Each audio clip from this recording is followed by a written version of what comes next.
अस्सलाम वालेकुम and hello all of you. आज की हमारी podcast is very close to my heart and is very special for me. जब हमारी मेडिकेशन जर्नी स्टार्ट होती है इन हॉस्पिटल, जो सबसे पहले फ्रंट फेस आता है वो एक नर्स का आता है। और नर्स ही होती है क्योंकि एक हमारा इमेज बनाती है टुवर्ड्स हॉस्पिटल। और अगर नर्स मेल हो तो वो एक अलग ही डिबेट है या एक अलग ही हम लोग इसमें डिस्कशन जो है वो बनती है, क्योंकि पाकिस्तान के अंदर अनफॉर्चुनेटली बहुत कम मेल नर्स हैं या पार्टी कोई होंगे जो कि एज अ मेल नर्सिंग के शोबे से वाकिफ है। सो मेरे लिए बहुत इंपॉर्टेंट था कि मैं क्योंकि फीमेल नर्सेज को भी कवर कर रहा था, तो मैं चाह रहा था कि मैं मेल नर्सेज को भी इक्वली कवर करूं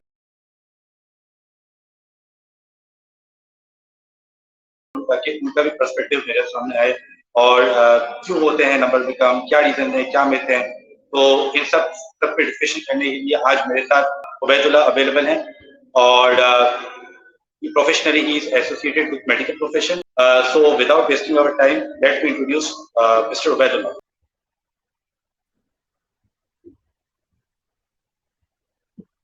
Ubaid, सबसे पहले तो thank you for your time और I am very privileged to talk to you regarding this particular topic. Ubaid, ये बताना कि नर्सिंग में आना किस तरह हुआ, क्या मोटिवेशन थी कि नर्सिंग कैरियर स्टार्ट किया ऑडियंस के लिए, और उन लोगों के लिए बताना जो अभी न्यू है या अभी नर्सिंग के कैरियर परस्यू करना चाहते हैं आफ्टर 1 ईयर या 2 ईयर, तो क्या मोटिवेशन थी? बेसिकली ये था कि जब मैंने नर्सिंग ज्वाइन की थी तो उस हवाले से इतना आइडिया इस फील्ड का नहीं था। रीज़न इज दैट कि जब मैंने नर्सिंग की थी 2014 में, तो इतने पीक पे हमारी नर्सिंग फील्ड नहीं थी और उसके इतने इंस्टीट्यूशन भी नहीं थे और ना ही इतनी डेवलपमेंट हुई थी जितनी अभी रिसेंटली अगर आप देखेंगे ओके 4 to 5 ईयर्स में, तो वहाँ जो डेवलपमेंट हुई है तो उस हवाले से तो आइडिया नहीं था। लेकिन जब जैसे जैसे इस फील्ड की तरफ गए, फील्ड में हमने प्रोग्रेस किया, तो मुझे पता चला और मुझे एक जो कहते हैं कि पॉजिटिव वाइब्स हैं, वो मुझे पॉजिटिव वाइब मिली कि this is the profession where you can get a maximum chance to serve the humanity at peak level. तो वहाँ से मुझे अंदाज़ा हुआ और फिर मैंने पीछे मुड़कर नहीं देखा और आगे ही जैसे जो जो अपॉर्चुनिटीज मुझे मिलती गई उनको मैं अवेल कर पाया। अच्छा अच्छा, तो बाय चांस था, कैसे बाय चांस? तो आप ये कह सकते हैं क्योंकि इतना मुझे आइडिया नहीं था, टू बी ऑनेस्ट फील्ड का मुझे इतना आइडिया नहीं था। लेकिन जैसे जैसे मैंने देखा कि इस फील्ड में भी मैं ग्रो कर सकता हूँ और मैं कर रहा हूँ, बहुत सारे दोस्तों की दुआ है, अपने पेरेंट्स की दुआ है, तो अल्लाह के फजल और करम से इस फील्ड में मैं प्रोग्रेस कर रहा हूँ। तो एक इनिशियल स्टेप था जो मेरे लिए एक पॉजिटिव स्टेप साबित हुआ और आगे जाकर मैं इसमें और ग्रो कर सकता हूँ।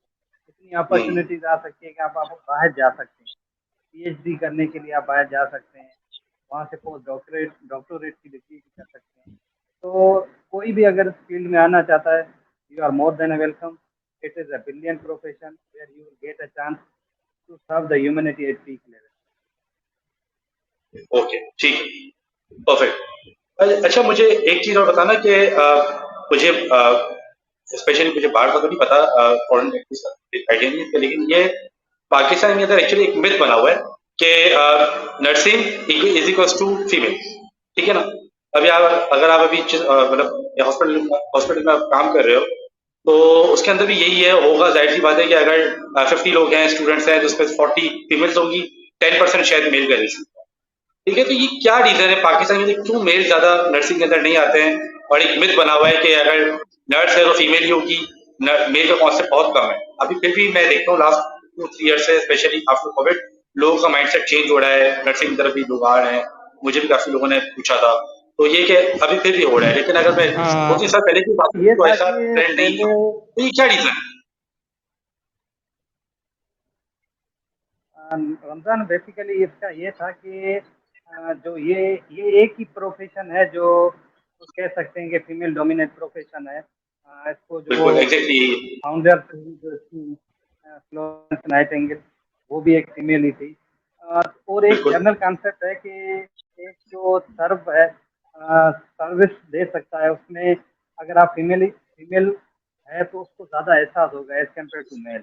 उसको पेशेंट का एहसास ज़्यादा होगा, क्योंकि the nurses are the person who are dealing with the patients 24 hours daily. अगर एक आप शिफ्ट देखेंगे, अगर आप डॉक्टर को देखेंगे तो वो जस्ट प्रिस्क्राइब कर रहा होता है। मैं ये तो नहीं कहूँगा कि डॉक्टर कुछ नहीं कर रहा, वो भी अपना एक रोल प्ले कर रहा है, लेकिन अगर पेशेंट के साथ इंटरेक्शन की बात की जाए तो आप देखेंगे कि nurse is the person who can communicate more than any other healthcare professional। तो ये था कि तो एक जनरल हाँ कंसेप्ट था कि जो फीमेल्स हैं वो अच्छा केयर दे सकती हैं, अच्छा सर्व कर सकती हैं, और उनको एक एहसास की जो फीलिंग है, जो जनरल नेचुरल कंसेप्ट है, तो उनको ज़्यादा एहसास होता है। लेकिन अभी आप देखेंगे जैसे हमारा प्रोफेशन ग्रो हो रहा है, तो बहुत बहुत सारे मेल भी इस प्रोफेशन में आ रहे हैं और इस प्रोफेशन में अपना रोल प्ले कर रहे हैं, और इससे फीमेल्स को भी सपोर्ट मिल रही है, उनके राइट्स की भी बात हो रही है, उनके जो इश्यूज हैं वो भी हाईलाइट हो रहे हैं, क्योंकि फीमेल के लिए इस लेवल पर जाना, अपने राइट्स के लिए फाइट करना थोड़ा सा मुश्किल हो जाता है। तो अब जब मेल आए हैं तो वो क्या कर रहे हैं, इस प्रोफेशन की बात कर रहे हैं और इस पे वो अपना एक रोल प्ले कर रहे हैं, तो पॉजिटिव पॉइंट है। ठीक है, सही है। गॉट योर पॉइंट और काफ़ी क्लियर पॉइंट है कि अभी काफ़ी मैं भी असल में देख रहा हूँ कि काफ़ी जो है अभी मेल्स इस तरफ आ रहे हैं, जो कि एक अच्छी चीज़ है, क्योंकि ज़ाहिर सी बात है बहुत सारी चीज़ें ऐसी होती हैं जो मेल देख सकते हैं मेल को, वो फीमेल नहीं देख सकती, और बहुत सारी ऐसी चीज़ें होती हैं जो फीमेल फीमेल को देख सकती है, उसमें मेल का ज़्यादा अच्छा काम करते हैं। तो that's a very good point और लोग आना बहुत चाहिए फीमेल में, क्योंकि कोई चीज़ ऐसी दोनों नहीं का है जब इंटरेक्शन बहुत जरूरी है। आजकल जो फीमेल्स अकाउंटिंग कर रही है, फाइनेंस कर रही है, तो वाई नॉट मेल्स नर्सिंग करें। तो अब ये विथ खत्म होने चाहिए चीज़। बिल्कुल सही पॉइंट एग्जैक्टली। है। अच्छा एक चीज़ और ये कि सबसे पहले तो मुझे बताओ कि आपका बैकग्राउंड क्या है? मतलब आपका अभी एक्सपीरियंस क्या है? करंटली आप क्या किस कैपेसिटी पे काम कर रहे हो? अच्छा, बेसिकली ये था कि मैंने 2018 में अपनी डिग्री कंप्लीट की। उसके बाद मैंने इंटर्नशिप की लम्स हॉस्पिटल हैदराबाद में। उसके ओके, बाद मैंने टीचिंग की एक प्राइवेट इंस्टीट्यूट था टंडवादम का, वहाँ पर टीचिंग की। उसके बाद फिर मैंने एक कराची की प्राइवेट हॉस्पिटल है, वहाँ पर एज ए इमरजेंसी नर्स काम किया। उसके साथ साथ मैंने एक साल एक नर्सिंग यूनिवर्सिटीज में सर्व किया एज ए नर्सिंग लेक्चरर। तो मेरा ये था कि और एक साल मैंने जो कोविड था, ऑनगोइंग पेंडेमिक थी, उसमें मैंने काम किया as a member of rapid response team. तो ये थोड़ा सा मेरा एक्सपीरियंस रहा है डिफरेंट पोजीशन पे, और बहुत सारी मैंने कोशिश इनमें सीखने की कोशिश की तो और बहुत आपकी सारी चीज़ें जो मैंने सीखी। क्वालिफिकेशन है वो भी इंटीरियर से थी 2018 में जब आपने जी, डिग्री। मेरी जो क्वालिफिकेशन है वो BSN नर्सिंग जेनरिक मैंने कंप्लीट किया हुआ है। ओके, ठीक, मेक सेंस। अच्छा एक चीज़ और जो कि इम्पोर्टेंट चीज़ है, वो मैं समझता हूँ कि एक क्योंकि नर्स मैं अभी इंट्रोडक्शन दे रहा था, उसमें मैंने ये बात की थी कि जो नर्स का जो रोल होता है वो एक समझ लें कि एक हॉस्पिटल का एक फ्रंट फेस होता है, क्योंकि पेशेंट आता है ना तो वो डॉक्टर से बाद में मिलता है, नेक्स्ट डे मिलता है या उसके नेक्स्ट डे मिलता है जब डॉक्टर का विजिट होती है। लेकिन जो नर्स होती है या नर्स होता है वो टोटली पेशेंट के साथ अटैच होता है व्हेन ही और she visit hospital for any emergency case या फॉर एनी डिजीज। तो नर्स के अंदर क्या क्वालिटीज होनी चाहिए या क्या स्किल्स होनी चाहिए कि वो पेशेंट को, क्योंकि पेशेंट तो डिफरेंट बैकग्राउंड से आता है, कोई भी एक सेम पेशेंट नहीं होता, हर बैकग्राउंड डिफरेंट होता है, डिफरेंट एथनिसिटीज आते हैं, डिफरेंट रिलीजन आते हैं। तो क्या ऐसी होनी चाहिए बेसिक क्वालिटीज जो कि आपको पेशेंट को समझ लो आपको अपना कर दे कि ठीक है, आप पेशेंट बोले कि नहीं मुझे इसी से ही काम है, मैं इसी को ही दिखाऊंगी, मैं इसी को चेकअप कराऊंगी। अच्छा रमजान, इसमें ये होता है कि nurses are considered as the backbone of health care system. No exactly any exactly system can run without without nurses. अगर नर्सेज नहीं है बिल्कुल तो आप हेल्थ केयर सिस्टम नहीं चला सकते। नहीं चला और जैसे सकते। आपने कहा कि 24 आवर्स अगर वो अपने ये एक जॉब कर रही है तो उसमें जो फर्स्ट इंफेक्शन है वो नर्सेज का ही होता है। तो उसमें ये होता है कि हमें, आप जब कोई एक नर्सिंग स्टूडेंट डिग्री में जाएगा तो उसको डिफरेंट रोल पढ़ाए जाएंगे। गुड कम्युनिकेटर होना चाहिए, एडवोकेट करना आना चाहिए, केयर गिवर होना चाहिए, इंटेलेक्चुअल एबिलिटीज होनी चाहिए उसके साथ साथ, और उसके साथ साथ उसमें कैपेसिटी हो कि किसी भी तरह की इमरजेंसी आ रही हो उसको डील करना हो। क्योंकि हमारे यहाँ जो मैंने एक कॉन्सेप्ट नोट किया है वो ये होता है कि लोग ज़्यादातर इस चीज़ को नहीं समझ रहे होते। अगर वो अपने पेशेंट को लेकर आ रहे हैं तो वो चाह रहे होते हैं कि इसको फौरन से रिलीफ मिले। ये नहीं सोच रहे होते कि ये क्या कर रहा है। अगर किसी पेशेंट और नर्स किसी पेशेंट को डील कर रही है तो वो ये नहीं देख रहे होते। वो चाह रहे होते हैं कि हमें हमें जो प्रायोरिटी मिले। एक तरह से तो हम कह सकते हैं कि कुछ हद तक तो ठीक है, क्योंकि उनकी जो रिलेटिव है, जो करीबी रिश्तेदार है, अगर किसी तकलीफ में तो कोई भी बर्दाश्त नहीं करेगा। लेकिन एक दूसरी जगह पे ये भी तो है कि हमें हमारा जो वर्क बर्डन है वो भी इनको देखना चाहिए, और उसके साथ साथ ये भी देखना चाहिए कि कितने मतलब कि हर किसी के साथ इंटरेक्ट कर रहे हैं और ये कितने बिजी है। तो ये होता है कि being first first line healthcare worker, a nurse should be good in communication. A nurse has the capacity to deal with the patient. A nurse have the ability to cope with the present condition in which patient is suffering. तो इस तरह से nurse के multiple roles होते हैं जो उसको होना चाहिए। अच्छा एडवाइजर होना चाहिए, केयर गिवर होना चाहिए, इंटेलिजेंट होना चाहिए, क्रिटिकल थिंकिंग होनी चाहिए, ताकि उसको पता चले कि अभी मुझे इस सिचुएशन में किस तरह से काम करना है। बिल्कुल जी सही। रमजान। सही है, बिल्कुल सही है, एग्जैक्टली है। क्योंकि फ्रंट फेस होता है, अगर आपने अगर ये स्किल्स नहीं मैं समझता हूँ, तो आई डोंट थिंक सो कि आप इतना ज़्यादा अच्छे तरीके से पेशेंट को हैंडल कर सकते हैं। और पेशेंट को अगर हैंडल नहीं किया तो ज़ाहिर है वो नेक्स्ट एग्जैक्टली, टाइम हॉस्पिटल में नहीं है। तो ये बिल्कुल एग्जैक्टली एग्जैक्टली ऐसी ऐसे ही। ही। हाँ, तो मैं बिल्कुल आपकी बात को सेकंड करता हूँ। अच्छा, एक चीज़ और जो इम्पोर्टेंट है वो ये है कि मैं आपसे इसलिए ये सवाल पूछ रहा हूँ क्योंकि आपकी डिग्री 2018 के अंदर कंप्लीट की है, तो मैं समझता हूँ कि आप आइडियल पर्सन हो इसका आंसर देने के लिए कि कोविड-19 से पहले नर्सिंग प्रोफेशन और कोविड-19 के बाद अब नर्सिंग प्रोफेशन क्या चेंजेस आई हैं? मुझे क्योंकि काफ़ी सेक्टर्स जो हैं वो बुरे तरीके से नेगेटिवली भी वो डाउनफॉल आया इनका और बहुत आगे भी निकल गए। स्पेशली अगर मैं अपनी फील्ड की बात करूँ, डिजिटल मार्केटिंग बहुत आगे निकल गया, बहुत ऊपर आ गया। अगर कन्वेंशनल एजुकेशन सिस्टम की बात करूँ तो डाउन चला गया, ठीक है। Online system, online education system बहुत ऊपर चला गया। तो नर्सिंग से पहले क्योंकि आप उस वक्त शायद स्टूडेंट थे और अब नर्सिंग के बाद अब आप प्रैक्टिकल लाइफ में, तो क्या डिफरेंस आप देखते हो नर्सिंग की फील्ड के अंदर? अच्छा, आपने बड़ा अच्छा क्वेश्चन पूछा है। मैं यकीनन इस पे अपना एक पॉइंट ऑफ व्यू देना चाहूँगा। तो रमज़ान ये था कि जब कोविड आया था, उससे पहले ये था कि हर कोई एक उसे एक प्रोफ़ेशनल अप्रोच थी, यानी एक प्रोफ़ेशनल जॉब थी, हर कोई अपनी कर रहा था। अगर कोई टीचर है तो टीचर कर रहा है, टीचिंग कर रहा है, अगर कोई बैंक मैनेजर है तो बैंक मैनेजर कर रहा था। लेकिन ये जो टाइम था, इसमें हमें ये रियलाइज़ हुआ कि जो लोग एक अगर कोई पेशेंट सफ़र कर रहा है तो हर कोई अपने घर में बैठ गया है, और इवन किसी को अगर किसी सोसाइटी में पता भी चलता था कि ये कोविड पॉजिटिव है, तो उसके पास जाना भी पसंद नहीं करते थे। उस बिल्कुल मुश्किल ऐसे ही। टाइम में being a first health care worker, हमने क्या किया, उन पेशेंट को डील किया है। तो आप ये समझें कि मैंने भी उसी टाइम में ही जॉब की थी, और मैं एक member of rapid response team का मेंबर था। तो आप ये समझें ओके। कि जब सब लोग वहाँ उससे डर रहे हैं, हम हेल्थ केयर प्रोफेशनल डॉक्टर्स हो गए, नर्सेज हो गए, और दूसरे जो भी एडिशनल इसमें हेल्थ केयर प्रोफेशनल आ रहे हैं, वो क्या कर रहे थे, उस पेशेंट को डील कर रहे थे जो कोविड में था सीरियसली। कोई आईसीयू में था, कोई किसी का ब्रीथिंग पैटर्न डिस्टर्ब था, जिसका कोविड पॉजिटिव आया था। तो आप इससे अंदाज़ा लगा सकते हैं कि हमने कितना सफ़र किया होगा। उसके बाद हमें घर भी जाना होता था, हमें ये भी डर होता था कि कहीं अगर हमें हो गया है तो हमारी वजह से अगर किसी घर वाले को इससे सफ़र सफ़र होता है तो कितना उसके साथ पड़ेगा।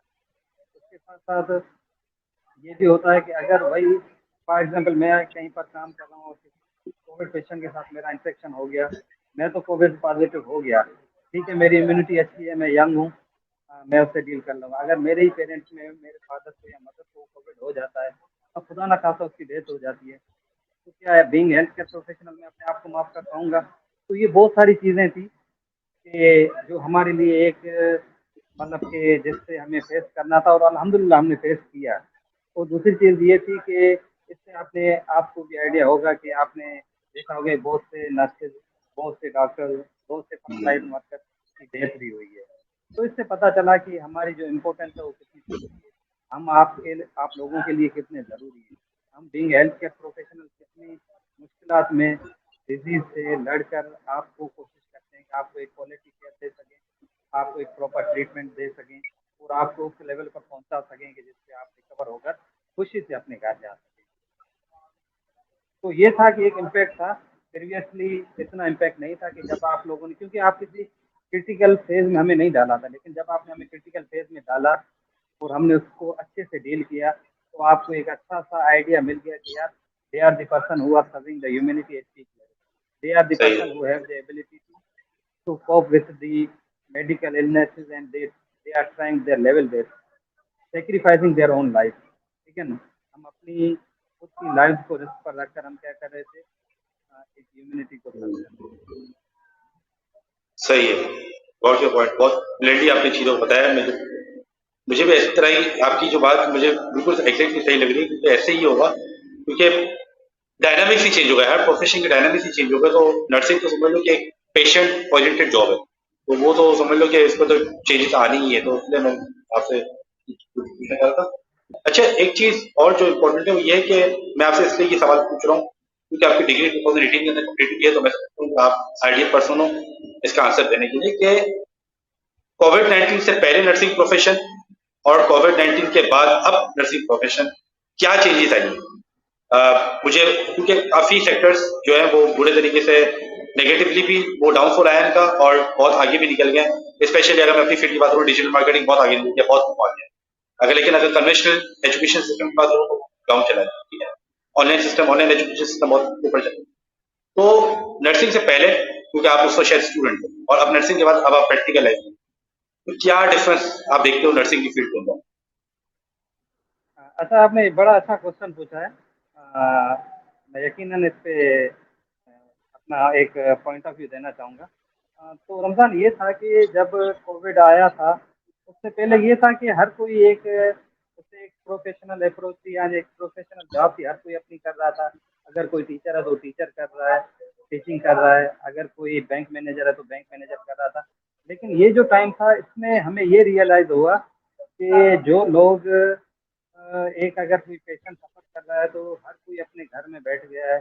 और इवन किसी को अगर किसी सोसाइटी में पता भी चलता था कि ये कोविड पॉजिटिव है, तो उसके पास जाना भी पसंद नहीं करते थे। उस बिल्कुल मुश्किल ऐसे ही। टाइम में ये फर्स्ट हेल्थ केयर वर्कर, हमने क्या किया, उन पेशेंट्स को डील किया है। तो आप ये समझें कि मैंने भी उसी टाइम में ही जॉब की थी और मैं एक member of rapid response team का मेंबर था। तो आप ये समझें ओके। कि जब सब लोग वहाँ उससे डर रहे हैं, हम हेल्थ केयर प्रोफेशनल, डॉक्टर्स हो गए, नर्सेज हो गए और दूसरे जो भी एडिशनल इसमें हेल्थ केयर प्रोफेशनल आ रहे हैं, वो क्या कर रहे थे, उस पेशेंट को डील कर रहे थे जो कोविड में था। सीरियसली कोई आईसीयू में था, कोई किसी का ब्रीथिंग पैटर्न डिस्टर्ब था, जिसका कोविड पॉजिटिव आया था। तो आप इससे अंदाज़ा लगा सकते हैं कि हमने कितना सफ़र किया होगा। उसके बाद हमें घर भी जाना होता था, हमें ये भी डर होता था कि कहीं अगर हमें हो गया है तो हमारी वजह से अगर किसी घर वाले को इससे सफ़र सफ़र होता है तो कितना उसके साथ पड़ेगा।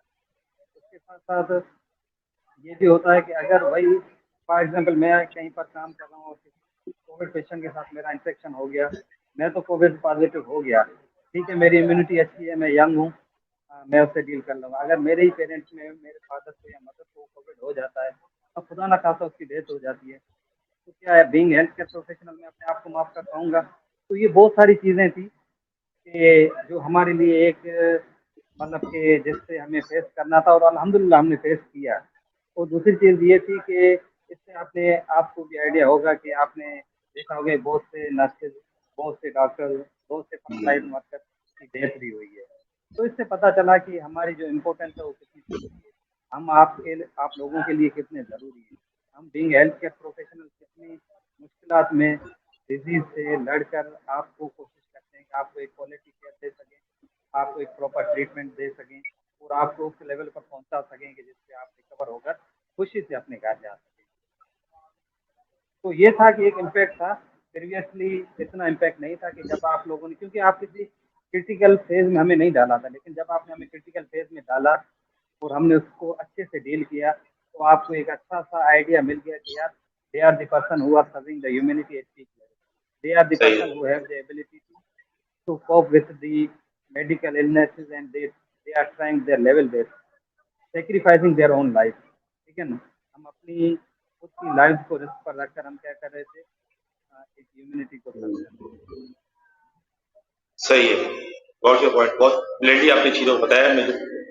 मुझे भी इस तरह ही आपकी जो बात मुझे बिल्कुल एग्जैक्टली सही लग रही है, क्योंकि ऐसे ही होगा, क्योंकि डायनामिक्स ही चेंज हो गया, हर प्रोफेशन की डायनामिक्स ही चेंज हो गया। तो नर्सिंग तो समझ लो कि एक पेशेंट ओरिएंटेड जॉब है, तो वो तो समझ लो कि इसमें तो चेंजेस आनी ही है। तो इसलिए मैं आपसे पूछना चाह रहा था। अच्छा, एक चीज और जो इम्पोर्टेंट है वो ये है कि मैं आपसे इसलिए ये सवाल पूछ रहा हूँ क्योंकि आपकी डिग्री 2018 के अंदर कंप्लीट की है, तो मैं समझता हूँ कि आप आइडियल पर्सन हो इसका आंसर देने के लिए कि कोविड-19 से पहले नर्सिंग प्रोफेशन और कोविड-19 के बाद अब नर्सिंग प्रोफेशन क्या चेंजेस आई? मुझे क्योंकि काफ़ी सेक्टर्स जो है वो बुरे तरीके से नेगेटिवली भी वो डाउनफॉल आया इनका और बहुत आगे भी निकल गए। स्पेशली अगर मैं अपनी फील्ड की बात करूँ, डिजिटल मार्केटिंग बहुत आगे निकल गया, बहुत आगे। अगर कन्वेंशनल एजुकेशन सिस्टम की बात करूँ तो डाउन चला गया, ठीक है। ऑनलाइन एजुकेशन सिस्टम बहुत ऊपर चला गया। तो नर्सिंग से पहले, क्योंकि आप उसका शायद स्टूडेंट हो, और अब नर्सिंग के बाद अब आप प्रैक्टिकल लाइफ में, तो क्या डिफरेंस आप देखते हो नर्सिंग की फील्ड के अंदर? अच्छा, आपने बड़ा अच्छा क्वेश्चन पूछा है। मैं यकीनन इस पे अपना एक पॉइंट ऑफ व्यू देना चाहूँगा। तो रमज़ान ये था कि जब कोविड। अच्छा, मुझे मुझे और मुझे भी हो गया, और ऑडियंस को भी ज़ाहिर है क्लैरिटी हो जाएगी जब मैं इसको रिलीज करूँगा। एक चीज़ और जो बहुत इम्पोर्टेंट है वो ये है कि अगर मैं पाकिस्तानी कॉन्टेक्स्ट से बात करूँ, क्योंकि हर कोई इतना प्रिविलेज नहीं होता और हर किसी के फैमिली अलाउ होता है कि वो बाहर जाएं या वो अपनी जो फ्यूचर के ईयर्स है वो बाहर देखें। अगर पाकिस्तान के अंदर बात करता हूँ कि अगर पाकिस्तान के अंदर एक पर्सन रह रहा है, एक नर्स रह रहा है, रह रही है, पाकिस्तान के अंदर नेक्स्ट 5 ईयर्स में क्या दिखता नर्सिंग प्रोफेशन के अंदर? अच्छा, आप देखेंगे तो मैंने पीएनसी पाकिस्तान नर्सिंग काउंसिल है जो हमारे सॉरी सॉरी मैं रन कर इंटरप्ट रहा कर रहा हूँ। कंसीडरिंग जितनी टेक्नोलॉजी एडवांसमेंट हो रही है और जितना रोबोटिक्स और ये सारी चीजें जो आ रही हैं उसको देखते हुए नेक्स्ट 5 ईयर, नेक्स्ट 10 ईयर्स में नर्सिंग का प्रोफेशन किस तरह जा रहा है और कितना ट्रांसफॉर्म होगा, ये मुझे अच्छा, थोड़ा सा मैं आपको ये हाईलाइट कर दूं कि अब मैं आपको एक सिनेरियो बता रहा हूँ। ये था कि बिल्कुल। मैंने 2 साल पहले देखा था कि जो पाकिस्तान नर्सिंग काउंसिल है उसमें जो हमारे दो नहीं, मैं आप ये कह सकते हैं कि 2019 तकरीबन 4 साल पहले मैंने देखा था, इनकी वेबसाइट देखी थी, तो वहाँ पर जो हमारे पास रजिस्टर्ड नर्सेज थे उनकी जो तादाद थी वो 90,000 थी। ठीक है, सही क्योंकि इतना उस टाइम में इसकी अवेयरनेस नहीं आई थी, इतने लोग ज्वाइन नहीं कर रहे थे। लेकिन अगर आप अब जस्ट सिर्फ कराची की एग्जाम्पल ले लेंगे तो आपको पता चलेगा कि 5 से 10 हज़ार सिर्फ कराची आपको नर्सेज दे रहा है पर ईयर। अभी दूसरे अच्छा। सिटी की तो हम बात ही नहीं करें, कराची बड़ा एक सिटी है। बाकी हैदराबाद में आप देखेंगे तो 10 से 15 इंस्टीट्यूट खुल गए हैं। हर एक सिंध के हर एक रीजन में एक एक इंस्टीट्यूट नर्स रन कर रहा है। और आपकी इंफॉर्मेशन के लिए मैं ये आपको ये भी बता दूं कि Sindh is the province which provide maximum number of nurses. दूसरे प्रोविंसेस में इतने ओके। नर्सेज नहीं आ रहे होते जितने सिंध से आ रहे होते हैं। अगर 5 साल की बात की जाए तो आपको पता चलेगा कि 5 साल के बाद एक हम कॉम्पिटेटिव स्टेज पे आ जाएंगे जहाँ पर कॉम्पिटेंसी पीक होगी। जो लोग कॉम्पिटेंट होंगे, जो स्टूडेंट कॉम्पिटेंट होंगे, वही पीक पे आएंगे। अच्छा, प्रीवियसली क्या होता था कि जो लोग इस सिचुएशन से डील कर रहे थे, इस सिचुएशन से डील और के साथ ये भी था कि हमारे पास इतने मास्टर नर्सेज नहीं थे। लेकिन अभी जैसे ही डिप्लोमा फेज आउट हुआ है और nursing BSN nursing degree generic degree I है, तो उसके बाद क्या है कि लोग एमएसएन और पीएचडी की तरफ जा रहे हैं। तो ओके। मैं 5 साल के बाद देख रहा हूँ कि हमारे पास बहुत सारे एडमिनिस्ट्रेटिव पोस्ट पे पीएचडी और मास्टर्स नर्सेज होंगे और बहुत सारे लोग ऐसे होंगे जो अपनी सर्विस फॉरेन में दे रहे होंगे। रीज़न इज दैट कि हमारी जो नर्सिंग है उसमें फील्ड में एक अवेयरनेस आ रही है, लोगों में एक क्या कहते हैं कि नॉलेज आ रही है कि ये प्रोफेशन है जहाँ पर आप सर्व कर सकते हैं और आप एक अपने आप को एक पीक लेवल पर लेकर जाएंगे। एक और मैं आपको एग्जांपल दूंगा। हमारे यहाँ पे इस तरह से हो गया है कि आप अगर देखेंगे कि बहुत सारे ऐसे डिफरेंट प्रोफेशन है जिसमें लोग काम करने के बाद उनको कोई जॉब नहीं मिल रही है। नर्सिंग में ये मेरा एक हाँ। अपना ओपिनियन है कि अगर आप नर्सिंग डिग्री कर लें तो आप भूख नहीं मरेंगे। आपको ओके। जितनी आपकी कैपेसिटी होगी उस कैपेसिटी में आप जॉब कर सकते हैं। तो आपको एक अच्छी जॉब मिल रही है। और इवन अभी जो नर्सिंग ग्रेजुएट्स जो सेंट्रल गवर्नमेंट की तरफ से जो एक इनिशिएटिव लिया गया है, पहले से ही था, स्टिपेंड मिल रहा था। अभी उस स्टिपेंड को 30,000 तक कर दिया गया है। अगर आप एक जनरल डिग्री में कॉम्पिटेटिव एग्जाम के बाद उसमें सेलेक्ट हो जाते हैं तो एक स्टूडेंट को पर मंथ 30,000 रुपीज मिल रहे हैं ओके। स्टिपेंड। इससे बढ़कर क्या होगा कि आप पढ़ भी रहे हैं, 4 साल की आपको डिग्री भी मिल रही है, उसके साथ साथ 30,000 पर मंथ भी मिल रहा है। देखें, इस चीज़ में हमें क्रेडिट देना होगा। जो काम अच्छे हैं उसमें हमें सेंट्रल गवर्नमेंट को क्रेडिट देना बिल्कुल होगा बिल्कुल बिल्कुल कि बिल्कुल। वो एक अच्छा काम कर रही है, नर्सेज की जो प्रोफेशन है उसको एनहांस करने के लिए इवन स्टिपेंड दे रही है। सही सही। जी अ, रमजान। समझ में बिल्कुल आ गया, और मैं समझता हूँ कि अगर जो अभी कर रहा है नर्सिंग, अगर ये पॉडकास्ट देखता है वो, तो मुझे लगता है कि नेक्स्ट 5 इयर्स का उसका माइंड क्लियर होगा कि नर्सिंग का प्रोफेशन ग्रो करेगा और ग्रो कर रहा है और चलता रहेगा आगे। ठीक है। जी जी बिल्कुल बिल्कुल कर रहा है। एक जो जो स्टूडेंट है, जो भी इस वक्त मैं समझता हूँ कि अभी O लेवल्स कर रहा है या अभी 9th में है या 8th में है, उसके लिए क्या रोड मैप होना चाहिए अगर वो नर्सिंग के अंदर आता है आफ्टर 5 इयर्स, आफ्टर 4 इयर्स, उसके लिए क्या रोड मैप होना चाहिए? उसके लिए रमजान ये होना चाहिए कि अगर वो आना चाह रहा है तो पहले वो अपना क्लियर माइंड बना ले। सही है। क्लियर माइंड बना ले कि मुझे इस प्रोफेशन में इंटेंशन ये होनी चाहिए कि मुझे सर्व करना है ह्यूमैनिटी को। पता है क्या होता ओके। है कि जब आप एक आपका पेशेंट सफ़र कर रहा होता है दर्द में, और जब आप उसको इंजेक्शन लगाकर उसका पेन रिलीफ़ करते हैं, तो इससे बढ़कर आपके लिए कोई और चीज़ नहीं हो सकती। कोई पैसा नहीं हो सकता, कोई और चीज़ नहीं हो सकती, क्योंकि एक पेशेंट आपको दवाएँ दे रहा होता है। तो ये ऐसा प्रोफ़ेशन है जहाँ पर आपकी लोगों की दुआएँ आपको मिलेंगी, और आप उसके साथ-साथ आपको जो उसका आउटकम दे रहे हैं, उससे आपको उसकी अच्छी अर्निंग भी मिलेगी। ये एक प्रोफ़ेशन है, आप कोशिश करें सीक्वेंस वाइज़ जाएँ, अपने जो सिलेक्टेड यूनिवर्सिटीज़ हैं उनको सेलेक्ट करें, और उसमें आप ये देखें कि कौन-कौन से एरियाज़ हैं जहाँ पर मैं कर सकता हूँ, और आपने अपने यहाँ जो अकोमोडेशन भी देखें, बहुत सारी चीज़ें होती हैं, देखकर आप उस फ़ील्ड में जाएँ, और कोशिश कीजिएगा कि जो बहुत अच्छी यूनिवर्सिटीज़ हैं, उनमें जाएँ जहाँ पर एक प्रोफ़ेशनल जो चीज़ें हैं वो सारी हो रही होती हैं। यूनिवर्सिटीज़ जो भी हो एक अपने स्टैंडर्ड को मैच कर रही है, लेकिन जो हाइली रेटेड यूनिवर्सिटीज़ हैं उसमें जाएँ, जहाँ पर आप अपने करियर को और अच्छे से ग्रो कर सकते सही, सही। अच्छा, आई होप कि आप लोगों को ये पॉडकास्ट बहुत पसंद आई होगी, और इसमें बेसिक जो क्वेश्चंस थे, क्योंकि उबैदुल्लाह के पास टाइम थोड़ा लिमिटेड था, क्योंकि उसकी प्रैक्टिस स्टार्ट होने वाली, एंड ही वाज इन, आप लोगों ने देखा होगा कि he was in hospital. First of all thank you Ubaidullah for giving me 20-25 minutes. Very very informative, very knowledgeable, और काफ़ी जो क्वेरीज थी, काफ़ी जो क्वेश्चंस थे वो लिखे हुए, और ऑडियंस भी काफ़ी you can always comment, and I will tag Ubaidullah, he will give you answers, और जिसको भी क्वेरीज हो, जिसको भी आगे नर्सिंग से रिलेटेड पूछना हो, कुछ भी रिलेटेड इन्फॉर्मेशन हो, तो मैं टैग कर दूंगा, then ask him, he will answer, or you can ask me, I will try to answer. तो आई होप कि आप लोगों को ये पॉडकास्ट बहुत पसंद आई। Thank you.